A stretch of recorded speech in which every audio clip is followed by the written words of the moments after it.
Welcome to Work It, Live It, Own It, the show where we empower women entrepreneurs to take charge of their personal and professional lives, balance their passions, and create a life they truly love. This is Sekola Lair, and whether you're managing your business, a 9-to-5, or both, this podcast is your go-to for strategies, stories, and inspiration. And now today's episode will inspire you to live your passion without sacrificing your health, body, mind, and spirit. So my question for all of us today is, have you ever wondered how to stay balanced and thrive while chasing your dreams? Well, our guest today has the answers for you.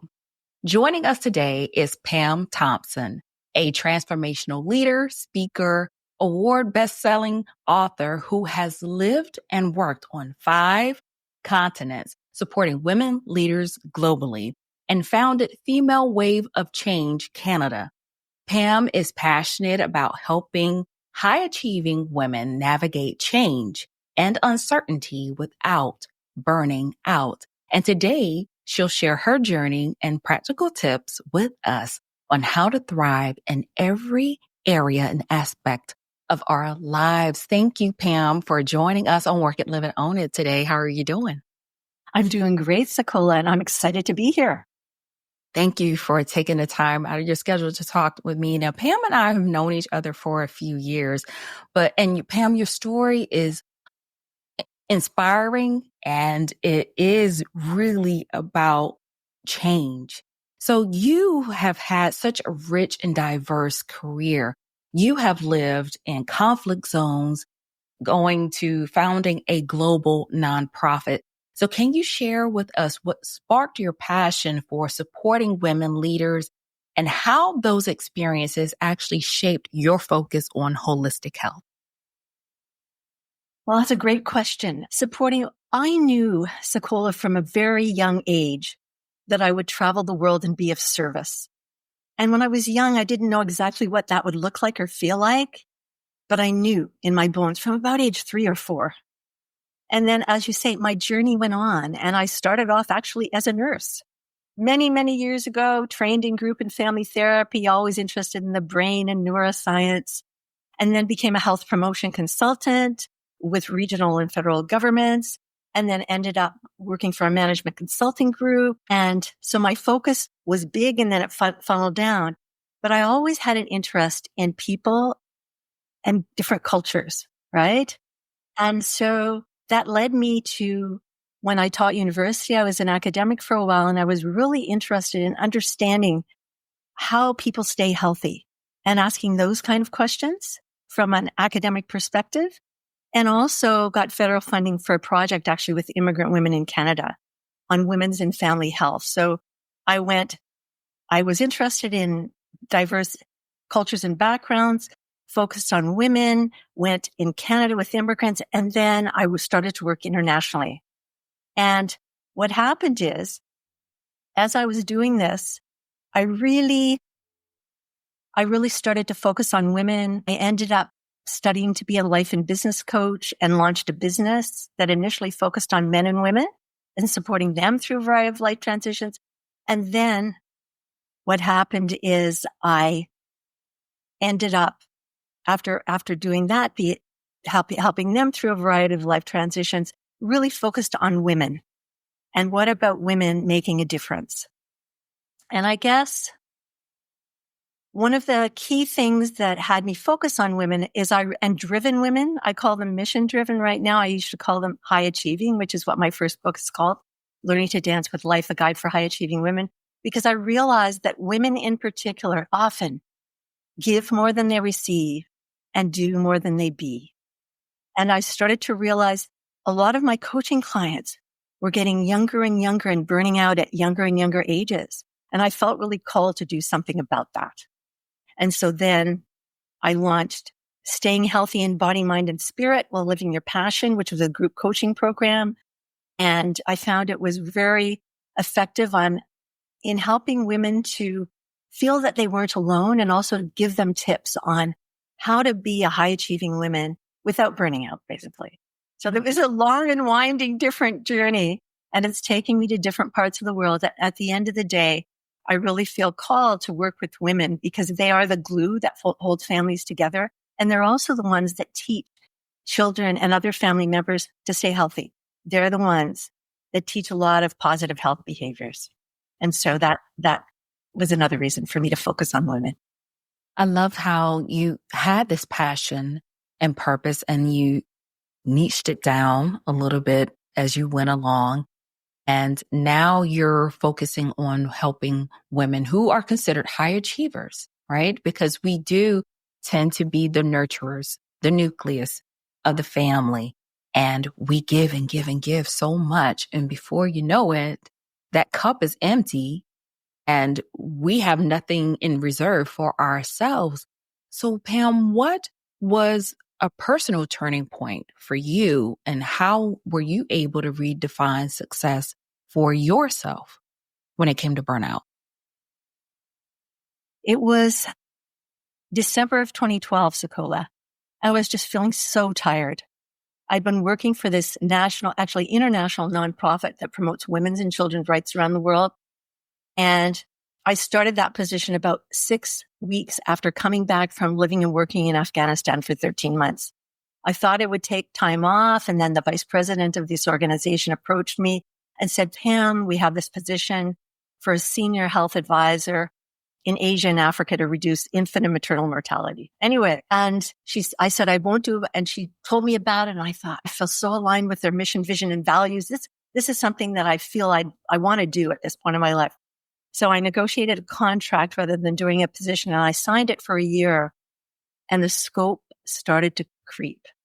As you may know, as a consultant, Sekolah, and others out there, oftentimes we sign up and there's certain things that are within the scope, and then the scope increases. Anyway, in this case, the scope increased, and I ended up being senior health advisor on 7 projects in Asia and Africa to reduce infant and maternal mortality. Plus, I ended up chairing a multi-stakeholder working group of 4 nonprofits that had $1 million from the Canadian International Development Agency to evaluate the combined impact of our projects in these multiple countries in Asia and Africa. It was huge. And initially, I was to be a member of that technical working group. And initially, I was to only have 5 countries. Anyway, I was apparently the only one who could do it. So at the end of the day, the contract was almost up and they asked me to extend. And they asked me to extend only to chair the multi-stakeholder working group, which really on its own was a full-time position for part-time for 6 months. And I almost signed, Sekolah, and then I asked to sleep on the decision. And I woke up and I felt just like a lemon that had been squeezed dry. And I knew in my heart that I had to say no. It's a pretty scary thing to do, to say no to a contract for 6 months. And so I got up and I got in touch with the VP and the director I was working with and said, thank you so much for the opportunity, but I've decided to turn it down. And they were shocked. They said, Pam, why? And I said, because I want to create more balance in my life. 13. At that point, Sekolah, I had no idea what that meant, what that was going to look like. However, I knew in my bones that that was what I had to do. And so I started 2013, no work on my plate, and I slept 10, 12, 13 hours a day. I was just so exhausted. I reconnected with family and friends because I've been traveling a lot for the previous 2 years. I studied mindfulness. And I kept doing my yoga, which I had been doing, and then really focused down on doing meditation as well. And after about 4 months, I was still really tired. So I went to a naturopath, and the naturopath gave me some homeopathic meds, and I started to get my energy back. And then what happened in May of 2013, I had been wanting to write a book for a long time, Sekolah, and I ended up, you may have heard of Christine Closer. She's an amazing publisher and supporter of authors. And I attended her transformational author experience, which was a 10-day session with multiple, authors from different genres, literary agents from traditional and non-traditional publishing. And at the end of that, I got off that last webinar and I felt like these puzzle pieces of my life all came together. And then I also got the 7 keys to what I call creative living, 7 keys to consciously cultivating improved health, happiness, fulfillment, and inner peace in your life. And that's when I started to coach high achieving women in a group and also one-on-one. And and the rest is history, I guess, as they say. It took off. It took off. Yes, yes. I'm inspired by your journey because in each phase of your journey that you've talked about so far, it has been about not knowing or figuring everything out. You didn't know exactly what it meant, but you were in tuned and you were aware when it did happen that that was the path that you were going on. And I think for high achieving women, I know for myself, you feel like you've got to have everything figured out. You got to know the how and the step to figure everything out. And it causes more stress on you when you're trying to fit everything or figure all these steps out, but just enjoying the process along the way. Which leads me to my next question for you, Pam. You created the Art of Change framework. Now, can you walk us through this 5-step process on how it can help women navigate transitions gracefully? I'd be pleased to do that. So what I know to be true, and there's a lot of evidence out there to support it, is that when we resist change, it has negative impacts on our bodies, our minds, our relationships, and our bottom lines or other people's bottom lines who we work for. And so this framework enables people to embrace change versus resist it. So they will be healthier and happier on many levels. So the first stage, and I should say that it makes change more fun than scary because we are physiologically hardwired to fear change. So the idea is that it is based on the metaphor that life is a dance and underpinned by the belief that embracing change is a creative process that opens us up to new possibilities. If you feel that, if you say that, notice your body feels so different than when you say, I'm scared of change, I fear it, right? It's like, embracing change is a creative process that opens me up to new possibilities. And so step 1 is shine the light. And this is when you assess yourself on a scale from 1 to 10 in terms of how you typically respond to change. 1 being scares me to death, and 10 being I thrive on it.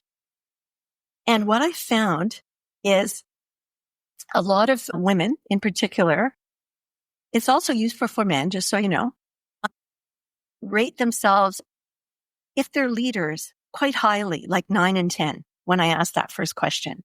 But then I say, think about a particular situation where you had no control and that change or transition came to you out of the blue. It could be you got a pink slip and you were right-sized, lovely word, right-sized, right? Or your partner came home one day and said, I'm not in love with you anymore. I want a divorce. Like things that just totally shock you, come out of the blue. And then you rate yourself again on a scale from 1 to 10 in terms of how that feels typically when it's a change that comes out of the blue. And most people, if they're fairly high, or even if they're, 7 or 6 or whatever, the first time, go down quite a bit. Like a leader who typically would rate themselves a 9 or a 10, often go down to a 5 or a 6, because a change that comes out of the blue, we have no control over. But if we choose a change or transition, like we decide to move to a new place and take a new position, and we're all excited, chances are it'll be different, right? So anyway, so the first step is shine the light.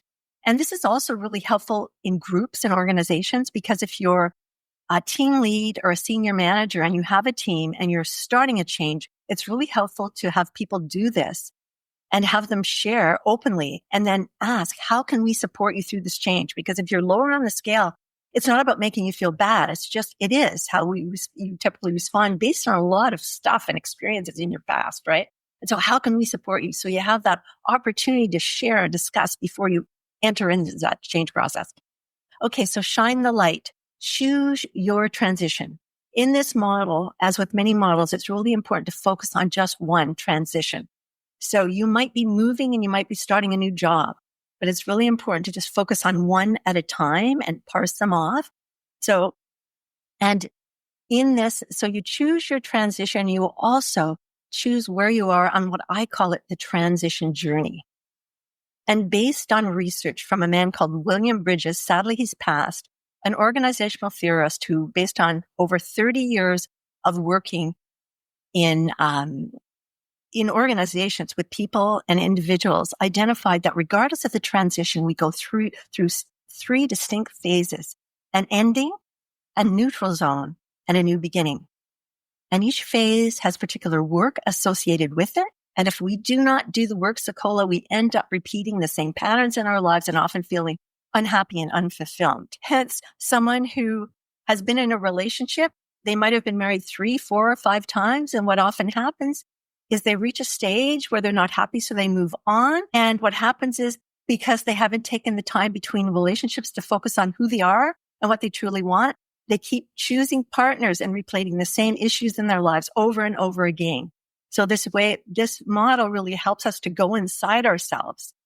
And so anyway, so you've got share the light, choose your dance, which is choose the transition and part of the transition that you're on, and then feel the rhythm and learn the steps. And that's when you actually feel the change in your body. So I process it to help people get out of their heads and into their bodies. You feel the change, and you start moving toward and doing the work associated with the phase of the transition you're in. And often people are in ending stages when they work with me, for example. So something's happened and it was either they didn't plan it or they planned it, but it's still scary. And they're in the air taking the leap. So part of the ending is to let go. Let it go of status. You might have had an excellent job and you were right sized, and you might have had a company credit card, a vehicle. You had a title that you could feel really good about when you shared at cocktail parties or whatever. And then all of a sudden you don't have it anymore. So consciously identify the things that you need to let go of. And also identify lessons you've learned. If you've been working in an organization, for example, that's very competitive and you realized it didn't work for you, you realize moving forward, you want to work with one that's truly collaborative and values high performing teams and teamwork over the individual and the individual's performance, for example, right? And then the second phase is the neutral zone. And that's, you've taken the leap, you're in the air, you've done those other 2 things that I mentioned, and you envision that new position of your dreams, that new life of your dreams, that new relationship of your dreams. And you can do a vision board and you feel what you're going to feel like when you're actually there and you've achieved it. And then the third phase, the new beginning, is when you identify and create a plan to move toward that vision that you've created in that second phase. So the ending, the neutral zone, and the new beginning with different work associated with each phase. So then feel the rhythm and learn the steps, practice. You keep doing those different phases that you are in. And finally, the last one is share your dance with the world. Consciously share your dance with the world, because when you embrace change, people around you can feel it and see it and say, wow, were you ever brave to do that? Right? And then it's a ripple, causes a ripple within your family, your community, your workplace, and it ripples out to the world. So anyway, in a nutshell, that's my 5-step art of change framework. So it's shine the light, choose your dance, feel the rhythm and learn the steps, practice, and consciously share your dance with them. I love that. And the thing I think where most women, even men, is that we have to get out of our own headspace, because our brains are wired to keep us safe and to avoid change if at all possible. But you also said something so profound, and I was talking to someone about this earlier this week, is that if we are unhappy, we're unsatisfied with the things that are happening in our lives. We all make choices, right? But if you aren't happy with the choices that you make, then it's time to make new choices. Because otherwise you're going to keep repeating that same cycle and that same loop. So again, it's a dance. If you liken it to a dance, and I love that. One of my passions is dancing. So you learn, like you say, you learn that rhythm. And you have to go through that and be able to practice that in order that new change that's coming about. You can't just say, oh yes, I'm going to do this and not work on it and not hone it and not perfect it and or become this craft. And your light will start to shine and other people will see it. Some may not accept it, but some will and embrace it. And that's a part of life. So thank you for sharing that 5-step process with us. Welcome. Now, to get to know a little bit more about you, Pam, what would you say is one of your daily habits that you swear by for maintaining balance?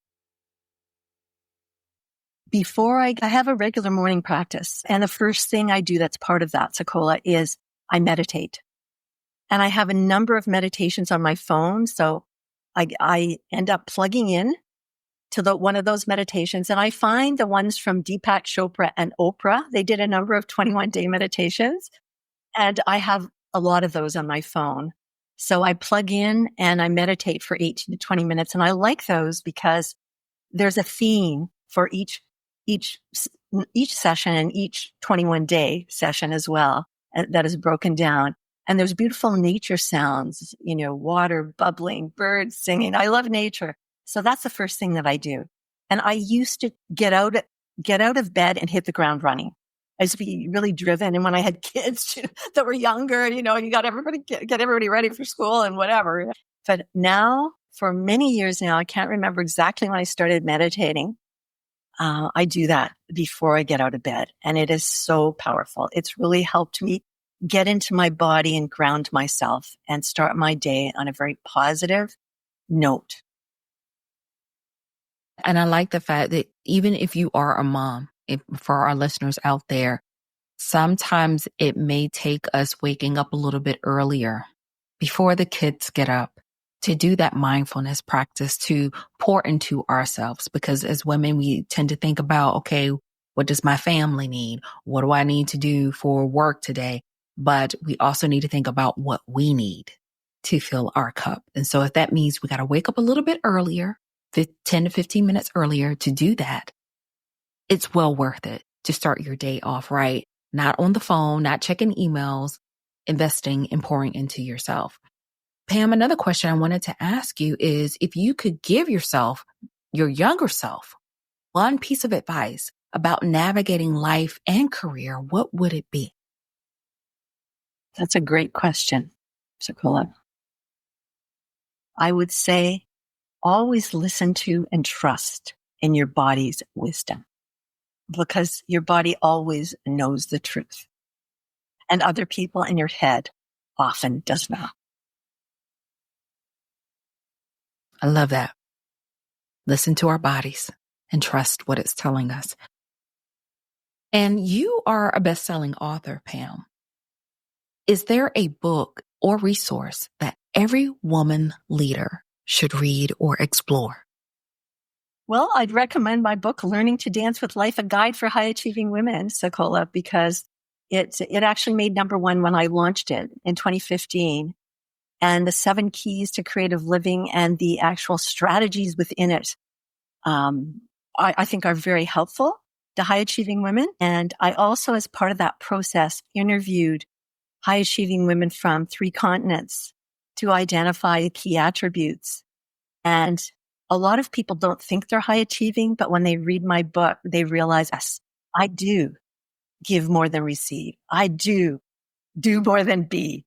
I am quite a perfectionist, whatever, And so you don't have to have all the attributes, but most people have at least 5. So I think it's enlightening for people to realize, oh my goodness, I actually am a high achieving woman. Yes. I didn't think I was. And you don't have to be head of an organization or, you can be just a leader in your home, in your family, your community, and always responsible for so many others and putting them before yourself. Mm-hmm. Yes. Well, Pam, I want to thank you so much for sharing your valuable insights today, from navigating change with your Art of Change framework to practical tips for staying healthy in body, mind, and spirit, and navigating that process of change. It's clear that thriving while pursuing your passion is not only possible, but deeply rewarding if we invest in ourselves and take a chance on ourselves. And if you, our listeners out there today, love today's conversation, make sure that you check out Pamela's books, Learning to Dance with Life and The Exploits of Minerva, as well as her incredible resources at Pamela-Thompson.com. That's Pamela Thompson.com. And remember, this show is all about empowering women like you. And if you found value in this episode, I love for you to download, leave a review, and share it with someone who needs to hear this message. Together, we can inspire more women to work it, live it, own it in their everyday lives. So stay tuned for our next episode. And you're not going to want to miss that, because we're going to dive a little bit more deeper on how we can practice work-life harmony. Until next time, everyone, take care.